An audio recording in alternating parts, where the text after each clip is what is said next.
বাংলায় জেগে ভরপুর প্রতিপাদ্য নিয়ে উৎসবমুখর পরিবেশে চট্টগ্রামের ইস্পাহানী পাবলিক অ্যান্ড স্কুল কলেজে অনুষ্ঠিত হল বাংলা নিয়ে দেশের সর্ববৃহৎ TV reality show Ispahani Mirzapur বাংলাবিদের চট্টগ্রাম বিভাগের প্রাথমিক বাছাই পর্ব। আমাদের সামাজিক দায়বদ্ধতার অংশ হিসেবে শিক্ষা, চিকিৎসা এবং আরও অন্যান্য কর্মকাণ্ডে আমরা নিয়োজিত আছি। এরই অংশ হিসাবে ইস্পাহানী বাংলাবিদের যাত্রা। আমাদের নতুন প্রজন্মের যে শিশু কিশোররা আছে তারা কিন্তু এই ব্যাপারে অনেক উৎসাহী, নয়তো আমরা এত সাড়া পেতাম না। এবং এই সাড়াটাই কিন্তু আমাদেরকে অনুপ্রাণিত করছে যে এত 6 বছর যাবত আমরা এর সাথে আছি।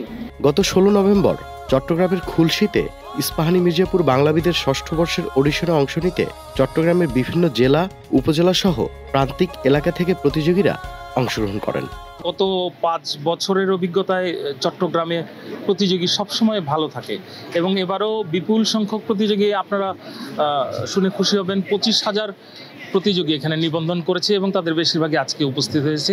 আমরা আশা করছি এইখান থেকে আমরা ভালো কিছু প্রতিযোগী ঢাকা স্টুডিওতে নিয়ে যেতে পারবো। ইস্পাহানী মির্জাপুর বাংলাবিদ প্রতি বছরই আয়োজিত করে থাকে।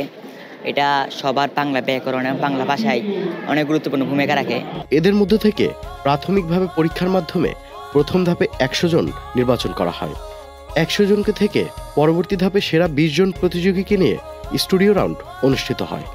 সেখান থেকে সেরা 6 জন 3 জানুয়ারি থেকে 17 জানুয়ারি পর্যন্ত ঢাকায় অনুষ্ঠিত জাতীয় পর্যায়ে অংশগ্রহণের জন্য নির্বাচিত হয়। এছাড়াও সুন্দর হাতের লেখার জন্য 3 জনকে নগদ অর্থ দিয়ে পুরস্কৃত করা হয়। আমার ছোটবেলায় ক্লাস 3-4-এ থাকতে একবার হাতে লেখার জন্য আমার কম মার্ক এসেছিল। এরপর থেকে মা বাবা দুজনেই আমাকে বলতো হাতের লেখার আলাদা একটা মূল্যায়ন আছে। এরপর থেকে আমি হাতের লেখাটা অনেক সুন্দর করার চেষ্টা করেছিলাম। আজকে 3rd হয়ে গেছি। এটার জন্য ধন্যবাদ ইস্পাহানী মির্জাপুর বাংলাবিদকে। ইস্পাহানীর উদ্যোগে আয়োজিত প্রতিযোগিতায় শুদ্ধ বাংলা ভাষার ব্যবহার, বানান চর্চা, শুদ্ধ উচ্চারণ ও ব্যাকরণের সঠিক প্রয়োগের মাধ্যমে ভিন্ন ভিন্ন পর্যায় শেষে চূড়ান্ত বিজয়ী নির্ধারণ করা হয়।